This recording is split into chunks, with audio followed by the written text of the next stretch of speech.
அன்பான மக்களே, நம்மளோட மகாநதி சீரியல் இன்றைக்கான எபிசோடு வந்து எப்படி இருந்தது அப்படிங்கிறத பற்றி நம்ம ஆல்ரெடி லாஸ்ட் வீடியோ போட்டிருந்தோம்.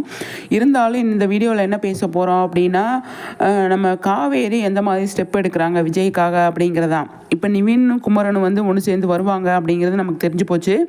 இப்போ வந்து காவேரி வந்து விஜய்க்காக எப்படி வந்து ஸ்டாண்ட் பண்ணுறாங்க அப்படிங்கிறது நமக்கு தெரிஞ்சிருச்சு. இப்போ வெண்ணிலா வந்து பேசி மடக்கி அவங்க பக்காவாக ஒரு பிளானை போட்டிருக்காங்க. அது பயங்கரமான ஹிட்டுங்க. நேத்திக்கு எபிசோடில் வந்து சொதப்பலை அப்படின்னு நம்ம தான் சொல்லியிருந்தோம். நேத்திக்கு வந்து ராகினிக்கும் காவேரிக்கும் நடந்த டைலாக்கு எதுவுமே நமக்கு வந்து கான்வர்சேஷன் எதுவுமே வந்து கொஞ்சம் இரிட்டேட்டிங்காக இருந்துச்சு அப்படிங்கிறதா, சொதப்பலாக இருந்துச்சு அப்படிங்கிறதான். இன்றைக்கி வெண்ணிலாவுக்கும் காவேரிக்குமானது நல்லா சூப்பராக போச்சு அப்படிங்கிறதா. அது நாளைக்கு அப்கமிங்கில் தான் வர இருக்குது. ஆனால் செம்மையாக வந்து இருக்கும் அப்படிங்கிறதுல எந்த ஒரு டவுட்டுமே கிடையாது. விஜய்க்காக வந்து காவேரி எடுக்கிற முயற்சி கண்டிப்பாக விஜய் வந்து கண்டிப்பாக வெளியில் வந்துடுவார்.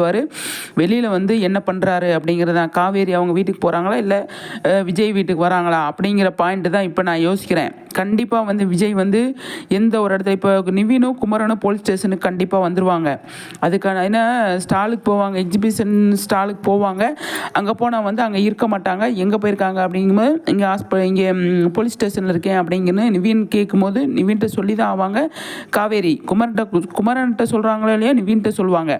அப்போ நிவின் வந்து வானே அப்படின்னு சொல்லி கூப்பிட்டு போய் அங்கே போய் பார்க்கும்போது வெளியில் வந்தோடனே காவேரி இன்னும் ஒரு நிமிஷம் கூட நீ வந்து அங்கே இருக்கக்கூடாது, நம்ம வீட்டுக்கு வந்துரு அப்படிங்கிற மாதிரி ஒரு கான்வர்சேஷன் போகும். எனக்காக நீ இவ்வளோ தூரம் பண்ணியிருக்கிய அப்படின்னு பயங்கரமாக ஃபீல் பண்ணுவார். அதை வந்து வீட்டில் இருக்கிறவங்களாம் இந்த மாதிரி எடுக்கிறாங்க அப்படிங்கிறத. இப்போ குமரனும் வந்து நிவினோட சேர்ந்து விஜய்க்கு சப்போர்ட்டாக இருப்பார் அப்படிங்கிறதுல எந்த ஒரு டவுட்டுமே கிடையாது. ஆல்ரெடி அந்த முடிவில் தான் அவர் இருந்தார். இப்போ அத்தைக்காக வந்து நம்ம அமைதியாக இருக்கணும் அப்படின்னு கங்காவும் குமரனும் முடிவு பண்ணியிருந்தாங்க இல்லையா. அது இந்த நாளைக்கு எபிசோட்லேருந்து அது உடையும். ஃபுல் அண்ட் ஃபுல் விஜய் காவேரிக்கு சப்போர்ட்டாக அவர் நிற்கிறது நிறையவே சான்ஸ் இருக்குது. யாருன்னு பார்த்தீங்கன்னா குமரன். அப்போ குமரனும் நிவினும் ஒன்று சேர்ந்துருவாங்க. இந்த யமுனா வந்து ஏதாவது ப்ராப்ளத்தை கிரியேட் பண்ணுறதுக்கு தான் நமக்கு நிறைய சான்ஸ் இருக்குது, அதிகமாக இருக்குது அப்படின்னு நான் சொல்வேன். அதாவது யமுனாவால் பயங்கர பிரச்சனை வரப்போகுது, பெரிய ப்ராப்ளத்தில் மாட்ட போகிறாங்க காவேரி அப்படிங்கிறதுல எந்த ஒரு டவுட்டுமே கிடையாது. ஏன் அப்படின்னா அந்த பொண்ணை வந்து எந்த அளவுக்கு சும்மா அப்பப்போ கொண்டு வராங்க அப்படின்னா அது பெருசாக வெடிக்கிறதுக்கு தான். இப்போ விஜய் காவேரியோட அந்த அக்ரிமெண்ட் மேட்டர் கூட அந்த மாதிரி தான் கொஞ்சம் கொஞ்சமாக வந்து நமக்கு ஆல்ரெடி எக்ஸ்பீரியன்ஸ் இருக்கிறதுனால பாஸ்ட்டை பற்றி நம்ம யோசிக்கணும் அப்படிங்கிறதுனால நான் வந்து இதை சொல்கிறேன்.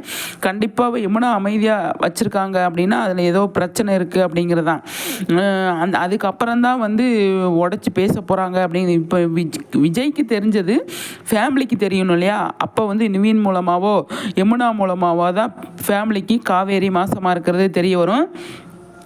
அந்த பிரச்சனை போகிறதுக்கு முன்னாடி இந்த பிரச்சனை போலீஸ் ஸ்டேஷன்லேருந்து வந்தோடனே வந்து குமரன் நிவின் எல்லாமே ஒன்று சேர்ந்து விஜய் கூட கை கோர்த்து இந்த பசுபதியன் கேங்கை பயங்கரமாக பண்ணுறாங்க அப்படிங்கிறத. அந்த புத்துக்கட்டு, அதாவது மாவு கட்டு போட்டிருக்காரு இல்லையா, அது என்னத்துக்கு அப்படிங்கிறது தான் எனக்கு தெரிஞ்சு.